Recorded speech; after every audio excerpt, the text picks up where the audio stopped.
Welcome to Authored by Us, a podcast celebrating children's books about characters of color or of different cultural experiences, and the authors who bring these diverse works to life.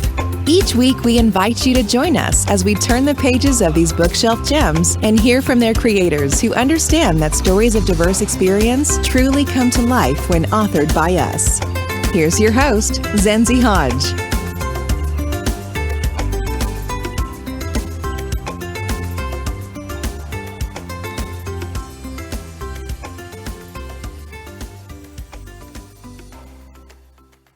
Greetings and welcome back, listeners. Thank you for joining us for this episode of Authored by Us. Often when we think about diversity, we consider factors such as race and gender.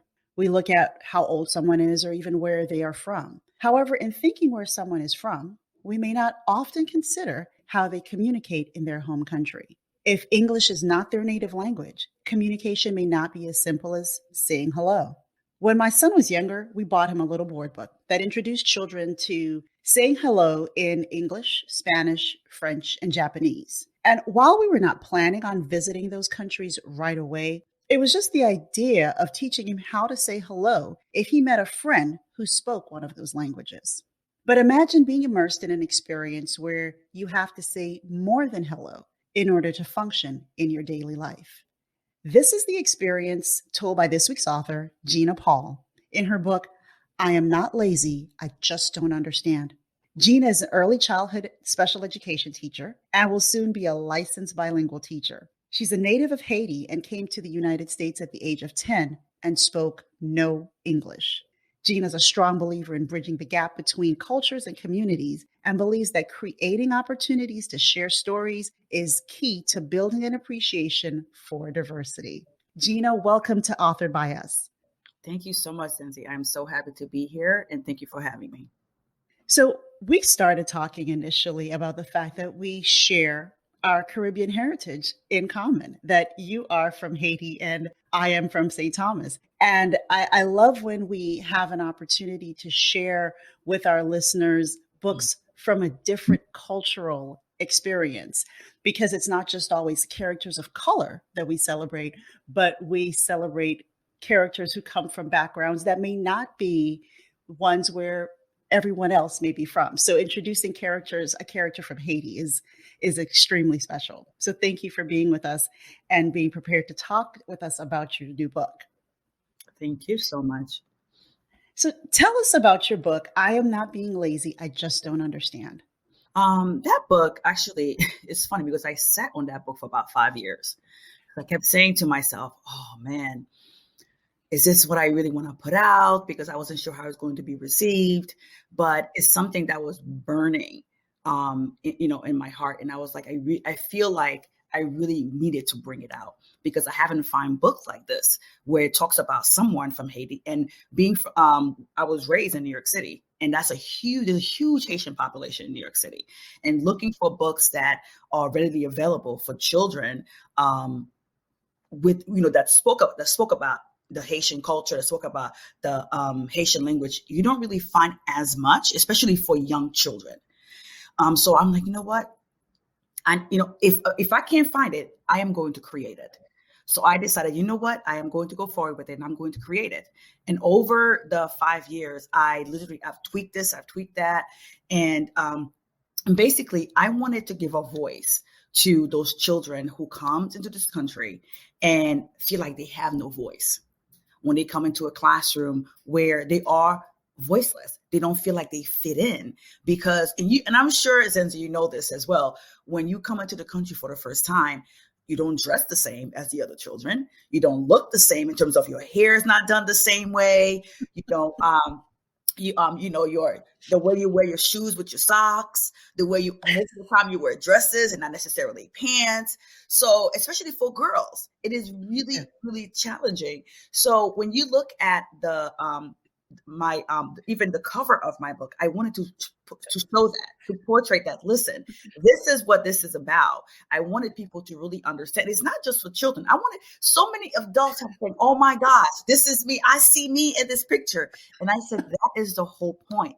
I want you to see yourself in it. So that was, and there's so much I want to teach in this book, and I just can't wait just to see what else that this book can do. Because I am so looking forward to having those conversations with teachers, with just educators overall, and just regular people who are like, "Oh my gosh, I saw the cover of your book and I just bought it just for the cover because I saw how I was at that age."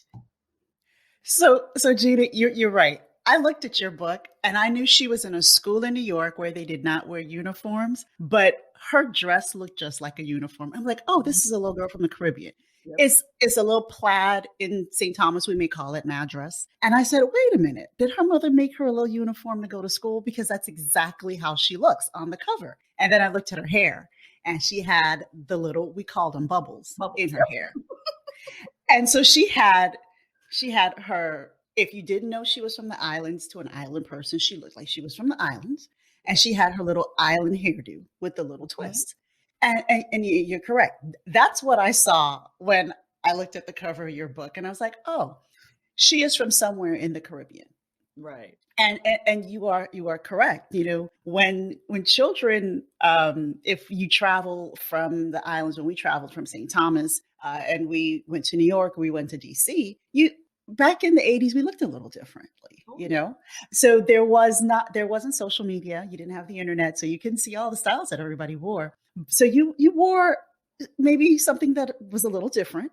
Your parents dressed you a certain way. You dressed to travel. So yes, you wore the little shoes with the little socks that were rolled down. And so that could definitely set you apart. But the cover of your book does speak to someone that may come from our island experience and say, hey, that may have been me. Let me take a look at her. Right. And so your character, her name is Georgette. Yes. Right? Now, because I know the story behind it, but I'm going to ask you to tell us, you know, and I shared in the introduction that you came to the US at the age of 10, right, like Georgette in the book. So how close is Georgette's story to Gina's story? And what was it like for you when you moved to New York? And how was it for you being thrust into this experience? Well, Georgette's life and my life were very similar. And because I put in some of my own experiences and also some experiences of my friends. I remember when we found out, and I was about 9 at that time, when we found out that we were going to go to the US. And it wasn't because, and I'm sure Zenzi, you know this as well, you never ask, and you never ask like, hey, do you want to? Hey, well, it's always, listen, this is what's going to happen. There was no family discussion like, this is what, what do you think? It's always, this is what's going to happen. And as a child, you just go with the flow. You really have a choice. So I remember that my mom, because my dad left Haiti when I was about 2. And my mom left when I was about 5. So I was left in the care, myself and my siblings were left in the care of my aunt. So when we came to the US at the age, for me, at the age of 10, I remembered we came in May. So therefore we didn't attend school until September. So we were home trying to watch, cartoon, trying to watch Sesame Street, trying to capture some of those languages, but it was hard. It was very, very challenging. And I remember the first really month of school was very traumatizing for me. And the reason being that here I am, my mom, no one could walk with me into the classroom and sat me down and sat with me and, help me to have an understanding of what I needed to know and what I needed to do and how I needed to do whatever it is that I needed to do. So I am like, oh my God, like, when I tell you I was so scared, I remember sitting there, the kids were looking at me funny. The children were staring at me like I was a bug. So I kept thinking to myself, what in the world am I supposed to do? Mm-hmm. And I wasn't sure that like what it was. I wasn't sure like what it was that I'm supposed to do. So I'm like, okay, I'm just going to sit here and I'm just going to wait for somebody to tell me something. However, my teacher, who was white Jewish, did not speak French, did not speak Haitian Creole. The students in my class were either Black Americans or they were Hispanic.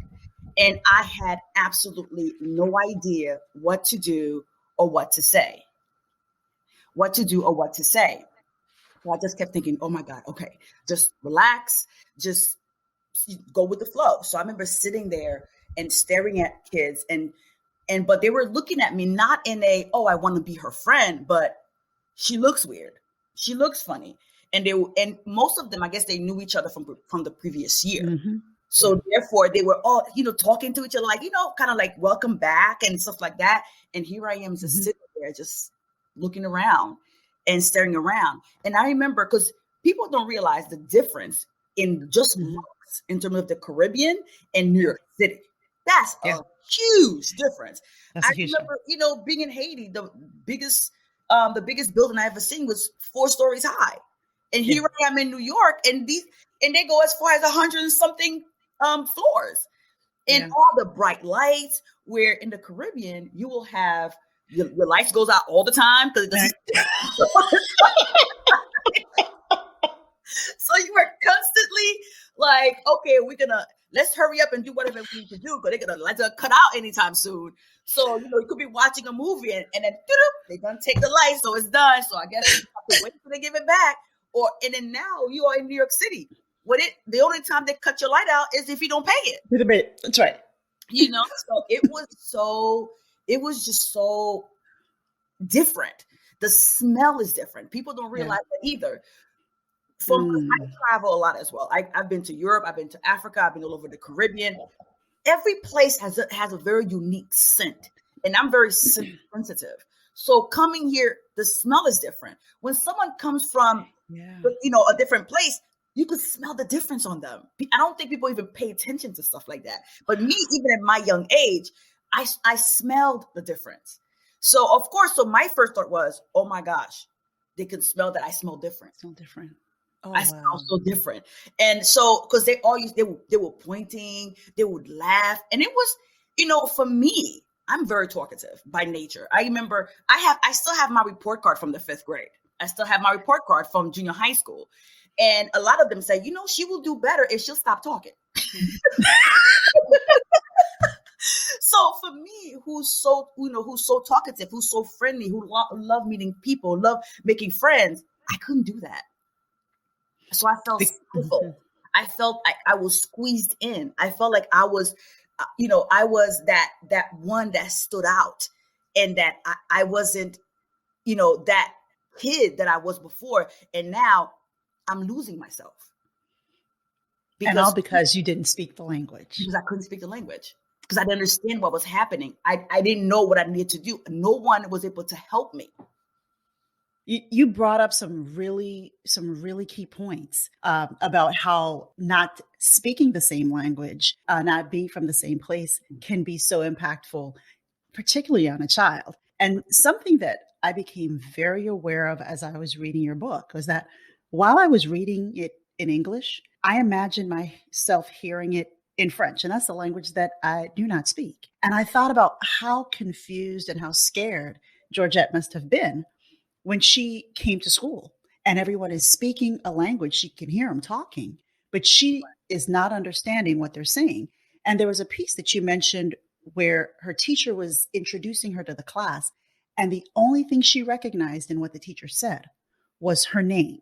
Right. And I felt that for her. But then I also felt that this is a very heavy consideration to have in a children's book, but it seemed so appropriate. Why was it important for you to bring that type of depth forward? Because as a teacher now, now I have more of a balanced view of my situation, even as a kid, because now I do have children also who are bilingual who comes to my class. And I do teach children who are on the spectrum, and most are nonverbal. So now I was at a place, I remember just being very upset with my teacher that she didn't understand me.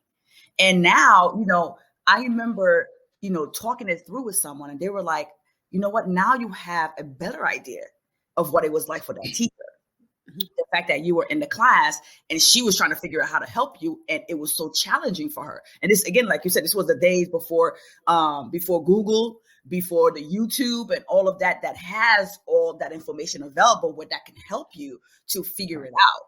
So for me, I wanted everyone to have a better understanding of language is not necessarily, although body language is universal, listening is universal, hearing is universal, but understanding each and every language is not universal because it's individual based on what you grew up with.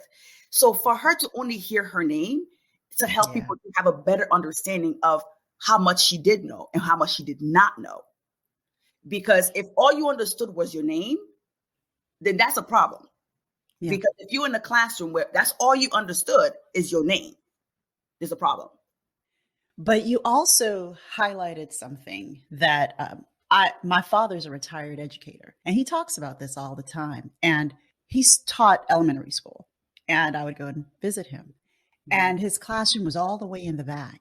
And he had a classroom full of Spanish-speaking students. And in the school, they referred to that grade as being non-grade. So there was no grade assigned. And there were children of various ages. And he talks to this day about the fact that they stuck all of the Spanish-speaking children there because the teachers did not understand them and thought that they were not capable, that they were not as educated. And because my father is bilingual, he was able to teach them. And he said it's not that these students were incapable or that they were not academically prepared. Right. It's that the only thing they can probably understand in their conversation with you is their name. Right. So then how do they understand when you're teaching them science or teaching them math? Right. Right. And that's something that teachers have to contend with in the classroom.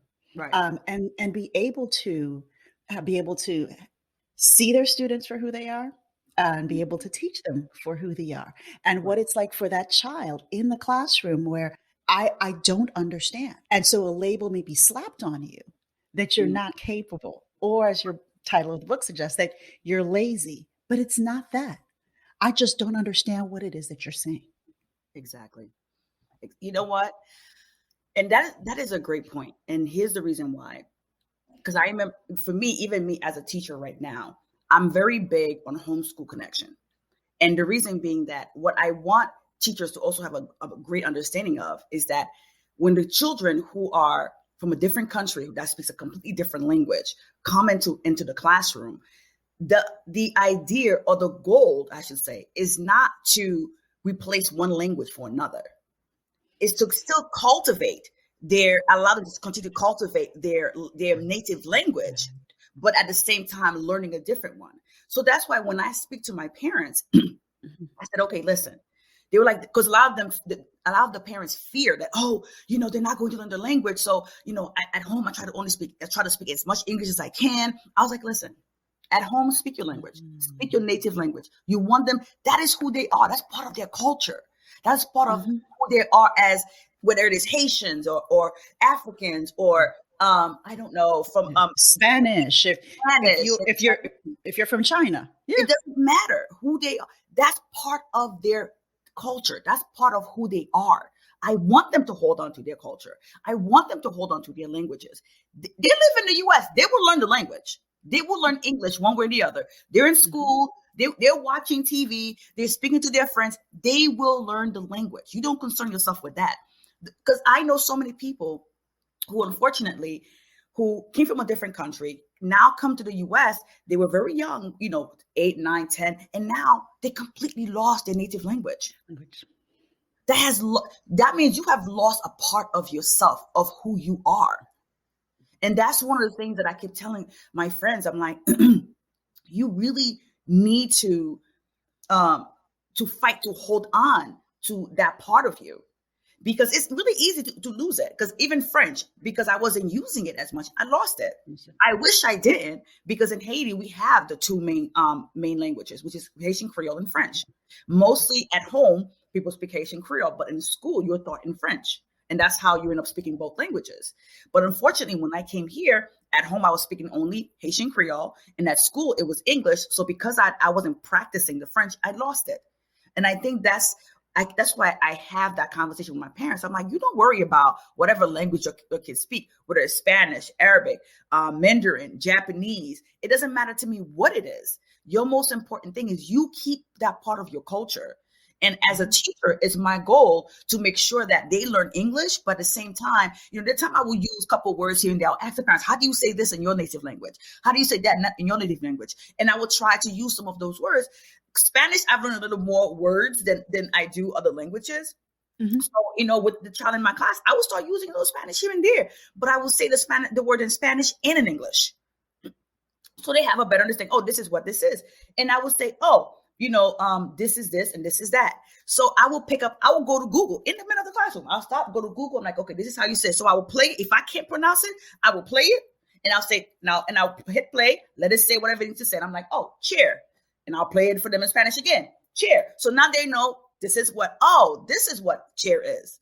So then we will go over. So I kept telling the parents, hey, listen, there have books online that are both in one language and in another. And I'm like, read it in both. Sometimes I have parents who barely speaks English themselves, and they are very apprehensive about coming to me and speaking to me. They're like, I don't really speak the language. I say, I don't care what you speak, my friend. You come to me, I will find an interpreter. That's why the Department of Education have interpreters specifically for that. Because I don't want you to take a back seat to your child's education because of fear of rejection, because of fear of being laughed at. I remember that as a kid. It didn't feel good. I remember that for my own parents. My parents, by the time I was 11, 12, 13, I was translating for them. Wow. Because they were so embarrassed by their lack of speaking English. They were so embarrassed by, with fear of what people would think of them. I don't want my parents to feel that way. So therefore, I made it very clear to them, like, listen, come to me. If you did something that you need, write it down in whatever language. I will find someone to translate, and I'll find that person to write back in your own native language back to you. Now, would I encourage my parents to take English courses? Absolutely. Because you are living in America. I want you to understand what you need to do, how to advocate for your children. That's correct. But at the same time, I don't want you to lose part of yourself by losing your language. And you said a whole lot. And there is, and I'm going to go back to the fact that this is a children's book, right? But it covers something that is very deep, and it's not just on the surface, because you really touch on how to create an inclusive environment in the classroom. Right. So, Georgette, the example that you just gave, Gina, about saying chair, and Georgette could not figure out how to say chair, or there were other things in the classroom. And so she was caught between hearing English spoken from her teacher and the students, but it was not translating to Creole or to French, to what she understood. And so she made attempts to identify something as she heard it in English, and she would say it in French or in Creole. And she started to learn she learned at a particular point, but you also introduced a student who came into her class. And it speaks a lot to how do we create inclusive classrooms for our children? Because when we talk about diversity, equity, and inclusion, we're thinking about race, we're thinking about gender, we're thinking about identity and age. Right. But we are not often thinking about language. Right. Because I am coming from Haiti, I am coming from Ghana, and I'm coming into the classroom, but how do I come into that classroom? Because I'm not leaving that Haitian side of myself at home. When you came to class, Gina came to class and Haiti came with Gina. So how you were able to function in that environment. And there was a scene that really stuck with me in your book. She was in the cafeteria Right. And it reminded me of when my sister did a semester in Italy. And she was there for a couple of months and she was taking classes and she went to get some pizza. And she really enjoyed the pizza and she had a lot left over and she wanted to take it back to her room with her. And so she asked the gentleman to pack it to go. Well, to go meant to take away, and it did not return. And she was waiting for her pizza to come home so she would have it for dinner. And that pizza never came back. And she was just like, oh my gosh, I didn't realize what I was saying to him was take my food away and I don't want any more of it. But she was an adult. So in the cafeteria scene, Georgette is a 10-year-old and she is trying to figure out, well, what is this food? Because it doesn't look like the food that I have at home. It doesn't look like the food I had back when I was in Haiti. Right. But she got stuck eating sloppy joes because she couldn't figure out how to ask for the food that she saw that was more appetizing. So she just ended up with what was slopped on her plate. And Right. I read that and I just had no words because you're thinking about it. And I'm like, oh, she's talking about a sloppy joe. Well, a sloppy joe isn't that bad. But think about a child that's confronting food that she's not accustomed to. One, and then she can't get the food that she has grown accustomed to because Right. she doesn't even know what to call it. Right. Because, well, that scene was actually very similar to my own experiences because I don't like sloppy joes. And, I thought so. in Haiti, we don't have something called sloppy joes. To me, it didn't look very appetizing, and I remember, even in the book, she ended up not eating that day. That's correct. And people don't realize like the effects that it has emotionally, psychologically on a child when they're going through so much and people are not aware. And that's another thing is the fact that at time when a child is going through so much, people are just not aware or they don't really pay attention. They're not observant about exactly what's going on with that child. Because what people don't realize, and that's the reason why they always say, as a teacher, you're always observing. You're always observing because body language and speaks sometimes even more than words. So when you're watching to see, oh, okay, because for example, for my children in my current school, observing is the best way to even learn about them because they're nonverbal. So what I do most is observe. I'm observing, okay, why does this child run over here all the time? Why is it this child, always push this away but grab that? I need to figure. You need to be that detective sometimes because as a teacher, you have on a gazillion hats. You are the nurse, you are the mom, you are the dad, you are the, the therapist, you are the everything under the sun. And with Georgette in the cafeteria, sitting there, seeing that peanut butter sandwich, because in Haiti, we do eat a lot of peanut butter sandwiches. We love our peanut butter sandwiches, let me tell you. And now I really wanted that, here I am, really wanted that peanut butter sandwich and I can't get to it because I don't know how to ask for it.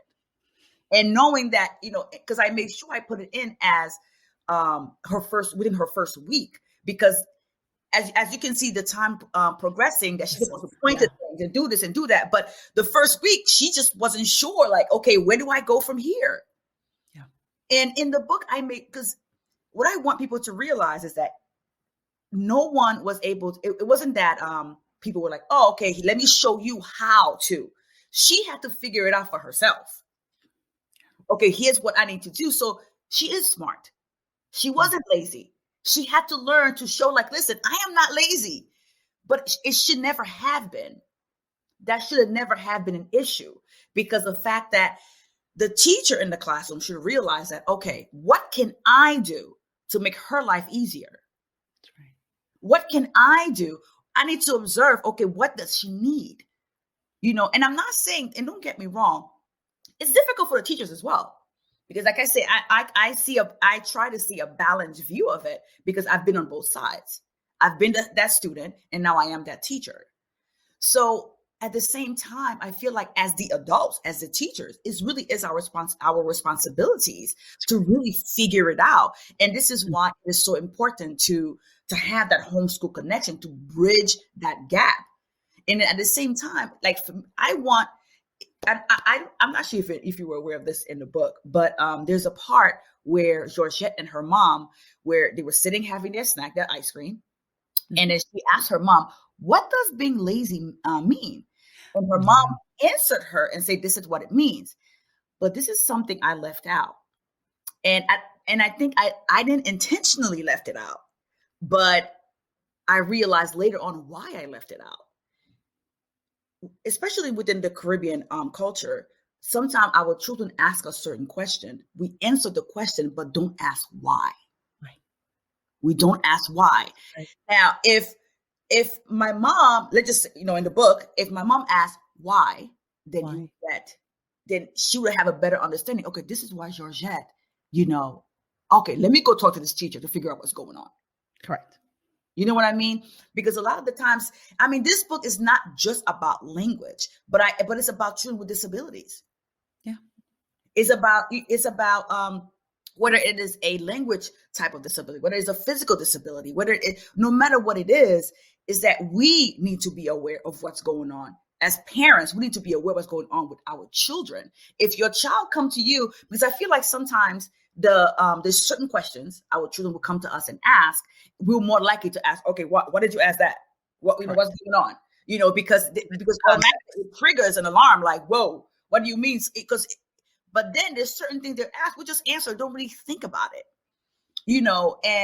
and I realized it was the same thing that happened with me. And that's why I didn't even think about it when I wrote it in the book. Because I remember just asking my mom different questions and my dad different questions about, what happened about certain things, but they never asked why. So I wrote it the same way that happens with me. And it's not until after when I was when we were editing and I was rereading and I was like, I was like, that's exactly like how it was for me. Now, my parents were very protective of us. But when they come into a different culture, it was a little bit more different. Because think about it, though. In the Caribbean, everyone was watching you. Yeah. Even if you were from the city in the Caribbean, you were still in the village because everyone was part of that village. The children could run outside and they would get a spanking from that neighbor if you were doing something you shouldn't be doing. Here, that wasn't the case. Anybody, you touch your own child, you get arrested. So that's a whole other story, So therefore, it was very different. So I remember, and another huge difference when I first came to the U.S. was that in Haiti, I remember going to my grandparents' homes in the countryside and running around all day. Nobody knew where we were, but nobody was concerned because of the fact that everybody knew everybody else and everybody knew who we were. So when we came home when we were hungry and it was time for bed. That's it. We were hanging out with cousins, with friends. It was fine. But now coming to live in Brooklyn, New York, you were confined. We were confined to a 2-bedroom apartment. We couldn't go outside and play because this was at the end of the 80s and all of the 90s. And unfortunately, Haitians were not very popular back then. Yeah. I remember by the time I got to junior high school, we were bullied. The kids were being slashed. They were being beaten. They were being stabbed. It was really, really, it was bad time. And this is what we walked into for myself, even as a 10-year-old. Again, we were called Haitian booty scratchers. We were told we were the one who brought AIDS into the country. And this is at the age of 10, 11, 12. Like, this is all the children. And you hearing that even from adults who were saying things like that. So this was the time that I wrote my book in. This was that time. Mm-hmm. So this is the reason that I want that kind of discussion. I put the discussions at the end of the book. Yeah. Because I want the teachers and the educators and the parents to have those conversations with the kids, because I want children to have a healthy appreciation for diversity. Yes, we are different. Because my thing is, I can't say, we're not different. No, we're all different. We are. But we can there's nothing wrong with that. There's nothing wrong with that. Right. They're like, we're not so different. No, we are different. We are different. We all different culturally, language, how we look, our hair. Well, my hair, no matter what I do, it cannot go down. It only goes up. But most of the people, their hair only go down. It doesn't go up. We're different. Yeah, we're very different. But the only difference is the fact that we need to have a healthy appreciation for those differences. That's right. That's correct. To really be able to I love your hair. I remember going to, I went to Morocco, And then and a girlfriend of mine, because we travel every year together. There's three of us. We travel every year together. And as we were walking in the souk, which this is in Marrakesh, Morocco, and I remember how many times we were stopped because because my hair had big huge braids, and I had part of my hair wrapped up, and they were like, "Oh, look at you! I was being called Janet Jackson, because remember how she used to have the poetic justice braids? I was being called Janet Jackson. I mean, you name it, I was called it because of my braids. And I remember we went to Mexico, and I remember I had my afro, and people were like, "Oh, can I touch your hair?" And at first I was offended, like, I'm not going to ask you to touch your hair. But then I'm like, sometimes people are just curious because it's not the same texture. And, I'm like, if you wash your hands, your hands, man, if you wash it, and I let them, they're like, "Oh, wow, it is so soft." Because a lot of the times people it's not always born out of adversity, but out of curiosity. Yes, Out of just plain curiosity. And I'm just not knowing. Yeah. They don't know. I'm like, here, you're like, "Oh, wow. I really love that. It's just so different than mine." And we could stand and have a whole conversation about that. And then when the conversation was done, we walk away, and that's the end of that. I try never to be offended when people ask me about my hair, because, because my hair I had reverted back to my natural hair before coming, back before natural was a thing. Because my hair had been back to its natural state for over 21 years now. So before it was even a thing, my hair was, listen, I just didn't like the relaxed hair. So when I was in my teens, I was like, I'm not doing this anymore. So my hair was back to normal, but it's just curiosity. And it's the same thing with children. And I think back then, in Georgette's class, if the teacher had just made a point of, "Hey, everyone, this is," as you can see, she introduced Georgette, but there was nothing else. There was no, "Everyone, this is, she's from Haiti. Let's welcome her. Let's that." I think it would have been a different vibe in the classroom. That's correct. Saying something as simple as, "Georgette does not speak English as well as some of you, so this is your opportunity for you to learn her language and for her to learn yours." That's right. And again, certain things as a teacher that I noticed that I probably would not have if I wasn't a teacher. Wow. We're going to take a quick break, and we'll be right back. Like what you hear so far? Make sure you never miss a show by clicking the subscribe button now. Authored by Us is made possible by listeners like you. We thank you for your support. Now back to the show. We're back with Gina Paul talking about her book, "I'm Not Lazy, I Just Don't Understand." And now that I said the title of the book again, I want to go to talk about that.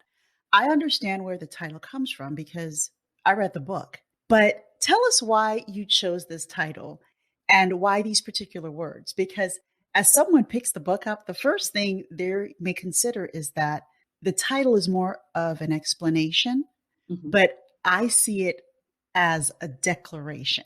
Right. So tell us about that. Many times in, not just in classrooms, but sometimes even parents or friends or anyone seems to want to label before they know what the truth is. And instead of asking and talking and trying to find out what's going on, they just want to label.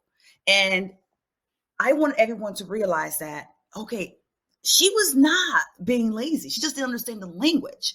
Right. And and it's the same thing with a lot of children in our own classrooms. And I wanted to also make this point that, especially when you are in this inner city schools, the schools are overcrowded, the classrooms are overcrowded. I mean, some of the classrooms are as many as 40 children. So the teachers are overwhelmed. So it's hard sometimes to really pay close attention to each individual child, which is what they truly need. However, so therefore that makes judgment the quickest way to go. And sometimes it's born out of frustration. Sometimes it's born out of, like, I just don't know what else to do. It's born out of that.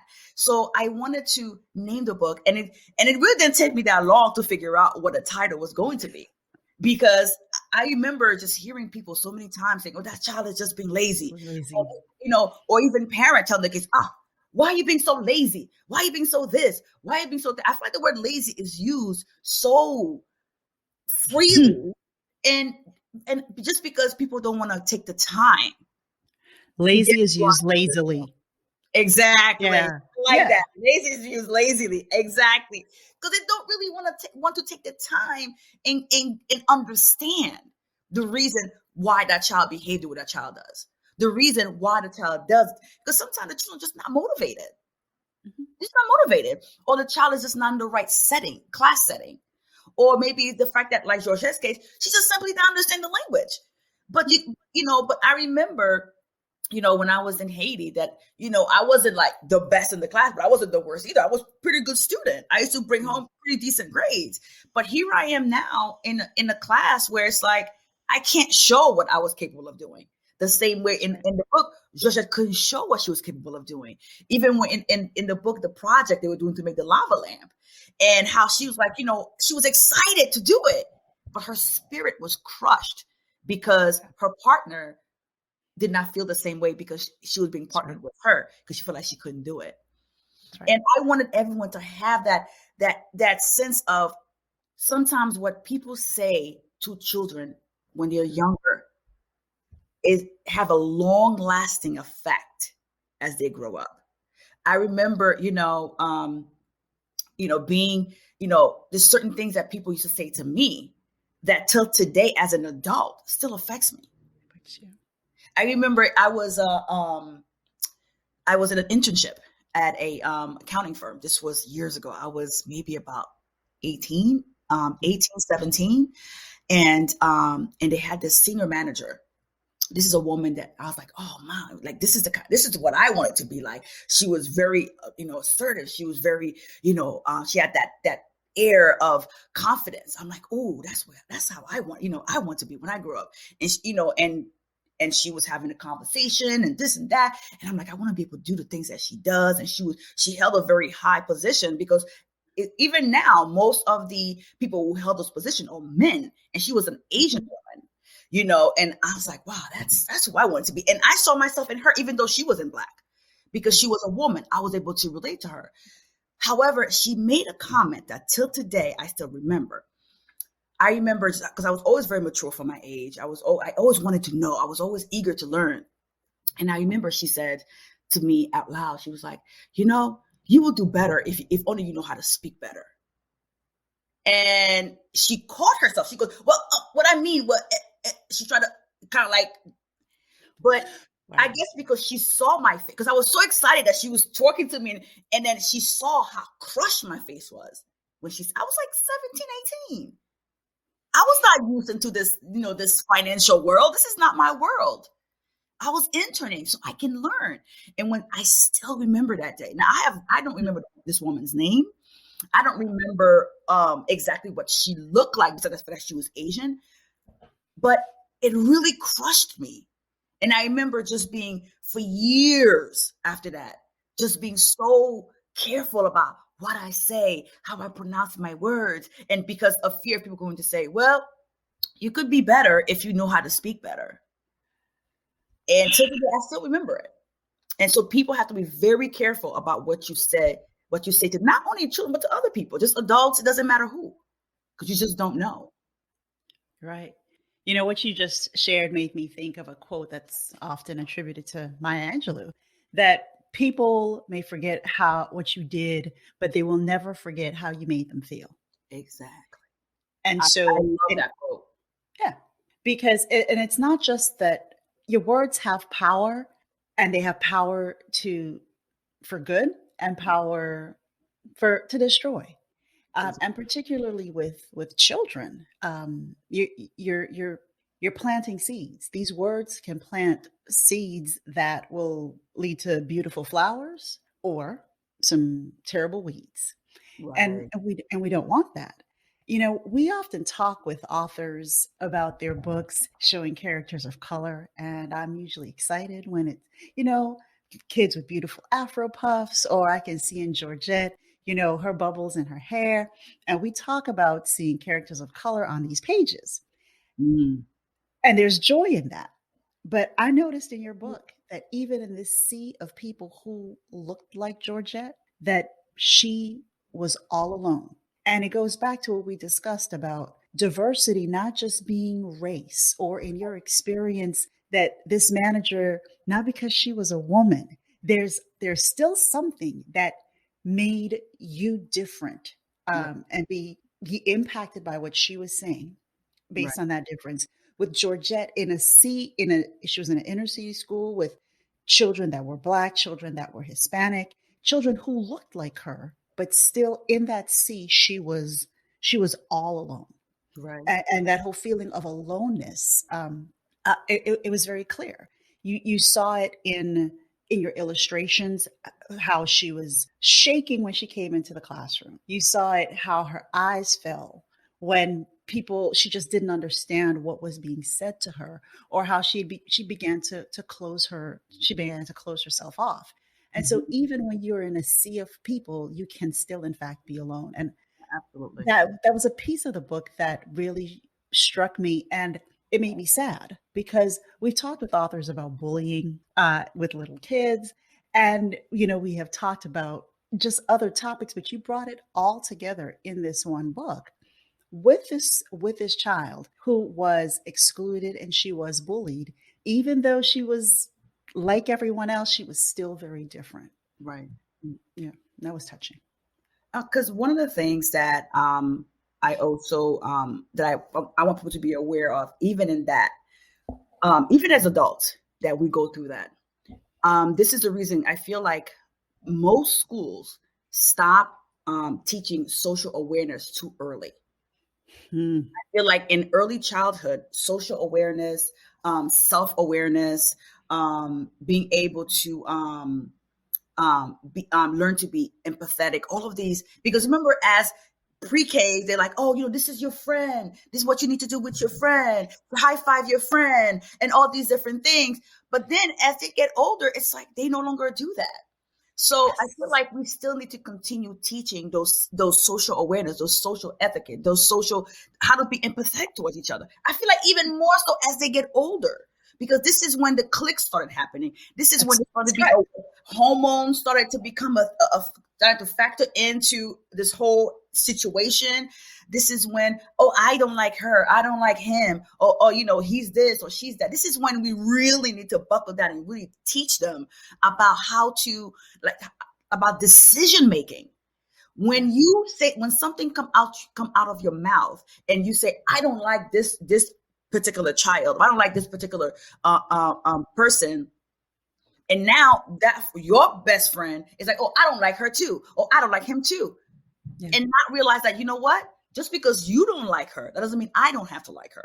We have to teach the children to be individuals and not always run in packs, because running in packs is how the bullying starts. Because now everybody can say, okay, how can I be part of that pack? Oh, you're not good enough to be part of this pack. You're not Correct. smart enough to be part of this pack. You're not pretty Correct. enough. Your hair's not long enough. You're not this enough. You're not that enough. Mhm. So basically the message is you are not enough. Correct. That you are other, and You that are, you do not belong. you don't Mhm. belong. And Yeah. it's like, that's the kind of stuff we want to really buckle down and teach our kids how to be emotionally aware of themselves. Like, when I'm feeling this, what does this mean? When I'm feeling that, what does this mean? How do I work myself through this situation? How do I teach them how to work in their emotion? Because a lot of the time, I remember when my eldest niece, first went into puberty. So my sisters and I, there's three of us, we took her out. We like, okay, which restaurant you'd like to go to? She chose the restaurant. We each bought her a gift. And that's a way to welcome her into womanhood, but we wanted her to feel that this is not something to be ashamed of or embarrassed about. And this is not something where, if your friends talk about it, that you should be like, oh my God, we shouldn't talk about this.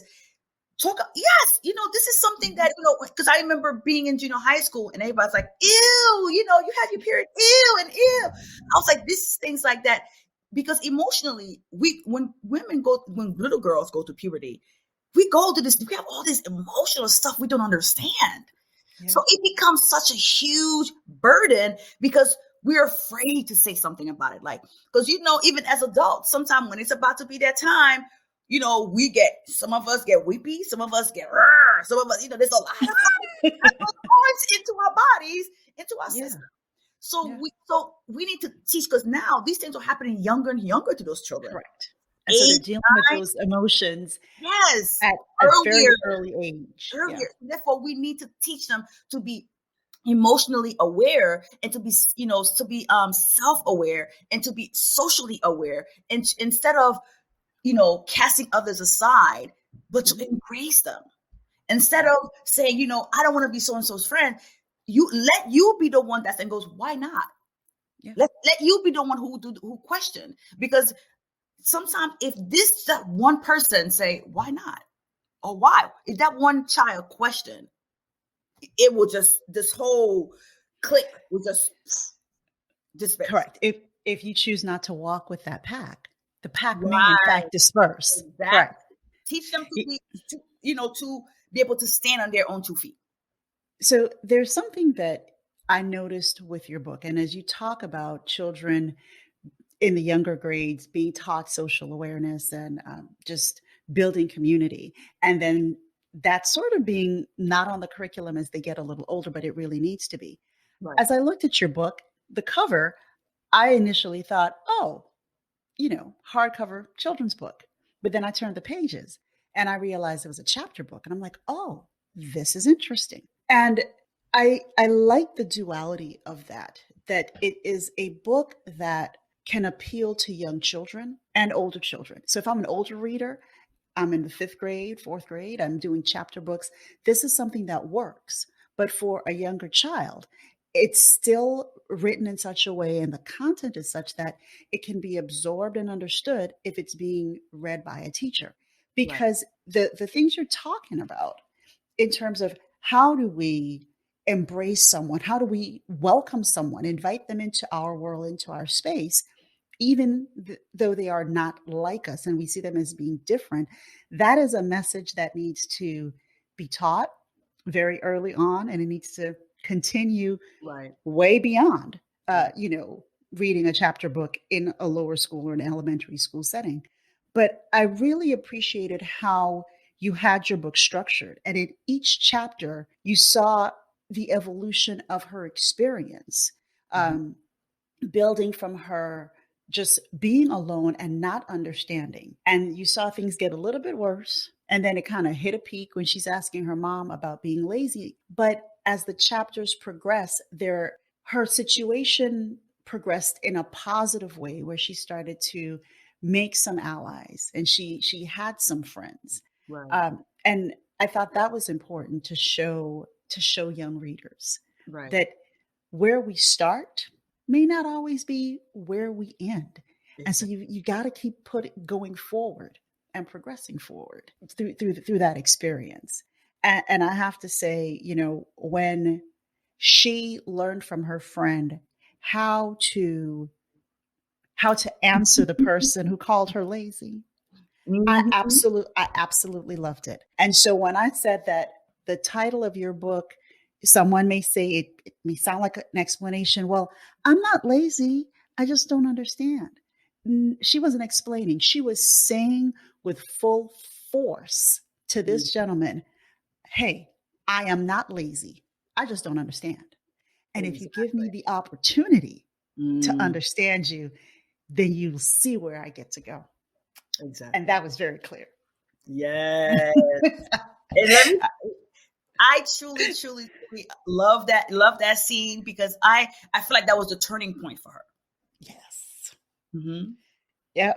So we know how young Gina prevailed, and we know how the book ends, but what's next for Georgette?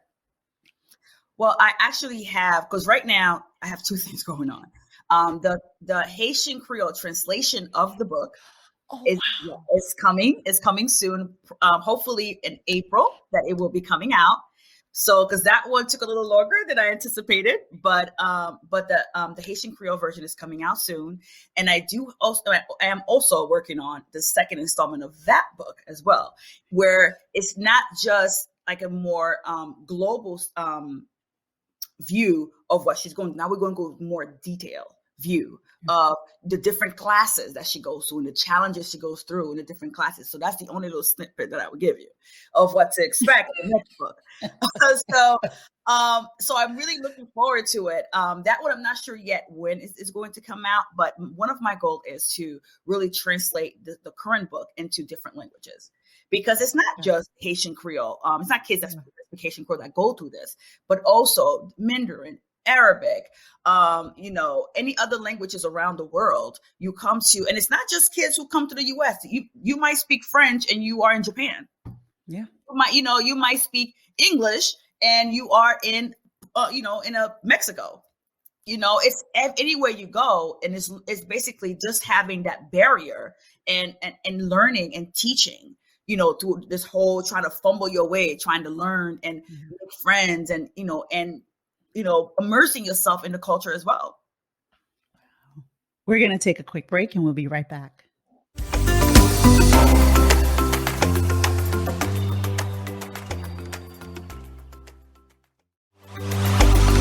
You're listening to Authored by Us.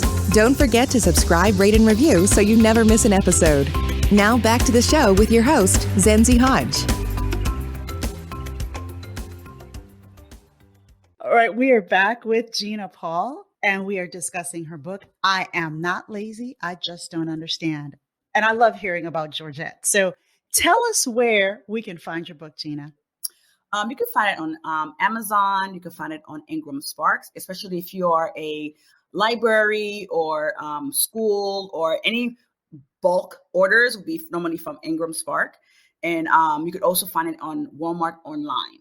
And I'm trying to see where I can get it more in different places, but we're working on that right now. And as always, listeners, Gina's book will be posted on our Authored by Us bookshelf. And so if you visit our website at authoredbyus.com, you will be able to find Gina's book and a link to purchasing her book directly from her retailers. Now, Gina, I know that Georgette's name is inspired by someone. So tell us about who inspired Georgette, and also what has been the greatest influence on you as a writer and on your writing?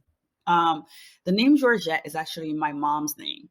And it's unfortunate that she passed away a few years ago, that she wasn't able to see that. And that one people normally don't know, but Arnold is actually my dad's name. So I had both of them. The two main characters are actually my mom and dad's names.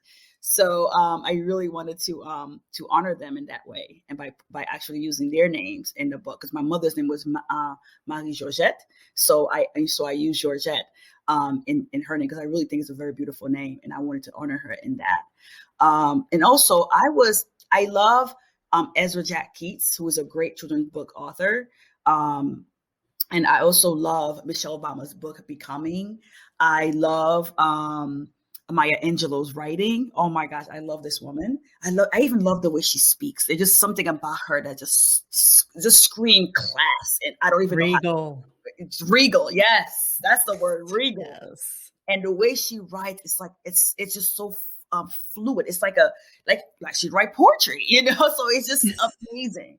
So those type of writing really influenced me. And I really wanted to express myself in the ways that they express themselves through their writing, where people not only can relate, but it really speaks to you on a deeper level. Like, you can't relate, but it doesn't really speak to you such a deep way.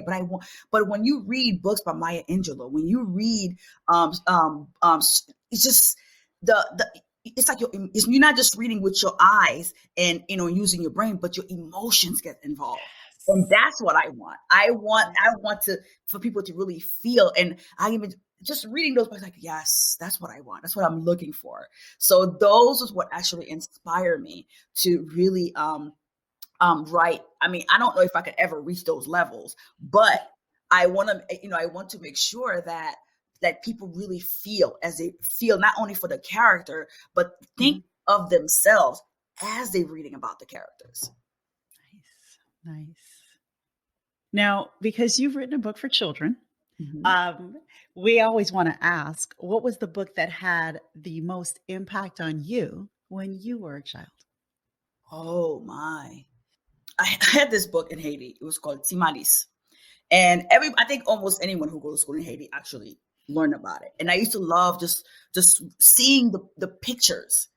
And that was one of the main reason why when I went to my when I spoke to my illustrator, which is DG Self-Publishing, which is a great, any African Americans out there who wants to self-publish, DG Self-Publishing, hit them up.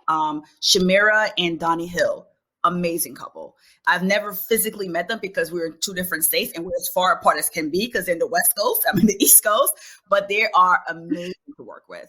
So when we had our initial conversation and I explained how I want my characters to look, because I remember that book. I remember even the book by Georgette Keats, The Snowy Day, and I remember looking at the characters and the skin tones, and I was like, this is what I want. I don't want the kids with the big, huge afros, because it's not every black girl who has a big, huge afro.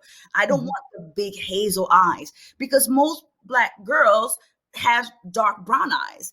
I don't want the signature big lips. It's not every black person who has big lips.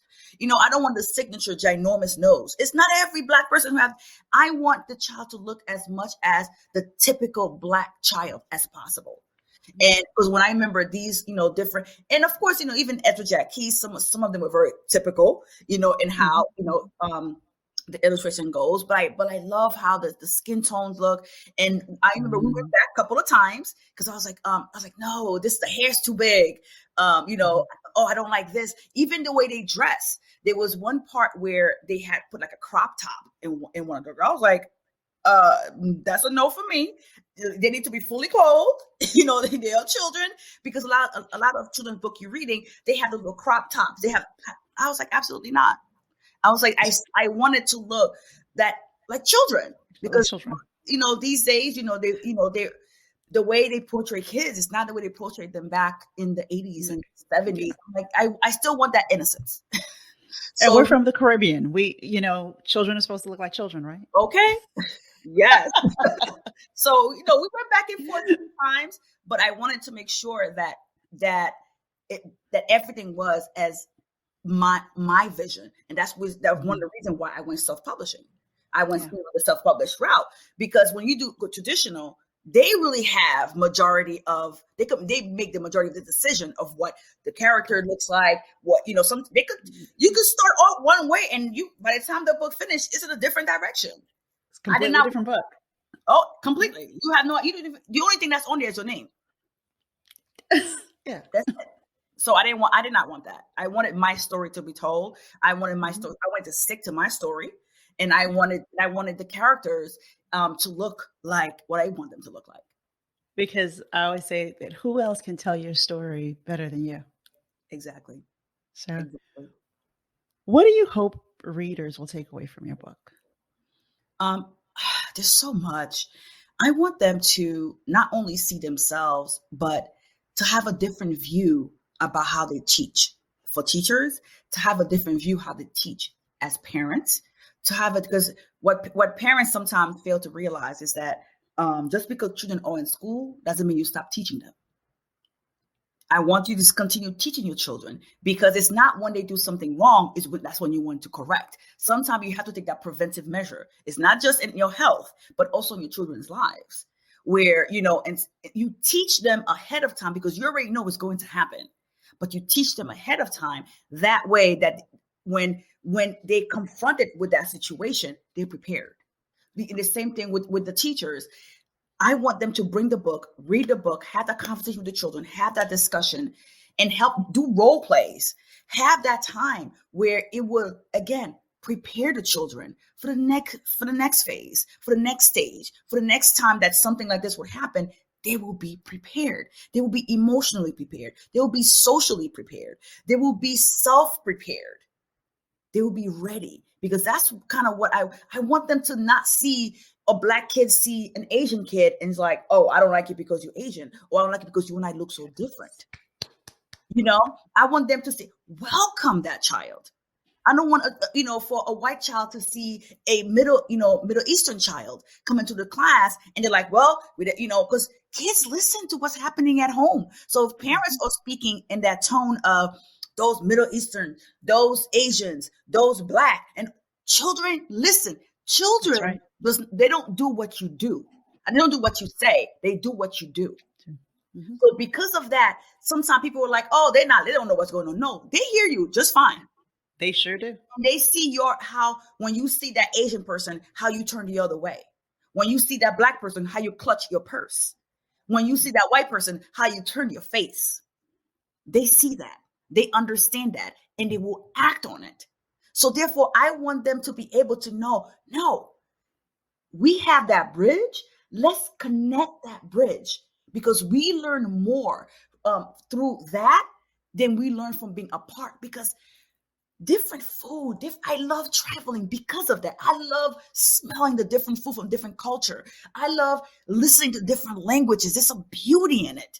I love looking at the different skin tone and knowing that God created all this color, all this beauty. How can you appreciate different color in a bouquet of flower, but you cannot appreciate different color in people? Yes. It's like people are talking about, oh, flowers are so beautiful. Let's put all our skin tone together. How beautiful is that? Oh, yes. I want people to understand that and appreciate that. But it starts with teaching it. Kids don't learn that innately. It's not something that evolves in us naturally. We have to teach that. And in order for us to teach it, we have to be the examples. Let's not forget that. Those are beautiful words. I love that. Seeing the beauty in a bouquet of flowers and being able to see the beauty in the bouquet of our colors as people. Yes. Gina, thank you so much for joining us on this episode of Authored by Us. We enjoyed having you here, hearing about your book, hearing about your experiences, but just talking with you and feeling the passion that you have for children in your classroom and the beauty of people throughout the world. Yes. So thank you for being here with us today. Thank you for having me. I truly, truly appreciate it, Zanzi. As we close the cover on this bookshelf gem, I'd love to thank our author, Gina Paul, for being here to share with us her book, I Am Not Lazy, I Just Don't Understand. And to you, our listening audience, this podcast episode would not be possible without you. Thank you so much for joining us this week. And we invite you to join us every week as we bring you a new author sharing their book. Until next time, happy reading. Thank you for joining us for today's episode of Authored by Us. Every author has a story to tell, and we enjoy bringing their stories to you each week. Whether you are listening as a young reader or are sharing this podcast with the young readers in your life, we are delighted to celebrate these stories inspired by diversity and shared in the voice of their authors. Follow us on social media at Authored by Us and subscribe to our podcast using your favorite podcast app. That way you never miss an episode. Have a gem on your bookshelf that we should have on ours? Visit us online at authoredbyus.com and let us know. Until next time, happy reading.